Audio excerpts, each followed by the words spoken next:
சின்ன வயசுல உனக்கு ஒரு கதையை நான் சொல்லிக்கிட்டே இருப்பேன். பாரசீக சாம்ராஜ்யத்தோட சுல்தான் எவ்வளவு பெரிய பிரச்சனை வந்தாலும்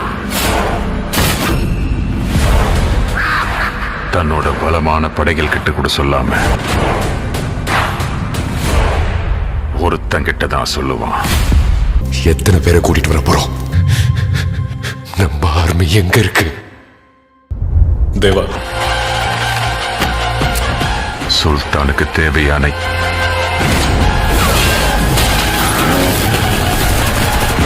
எல்லாத்தையும் அவன் கொண்டு வந்தான்.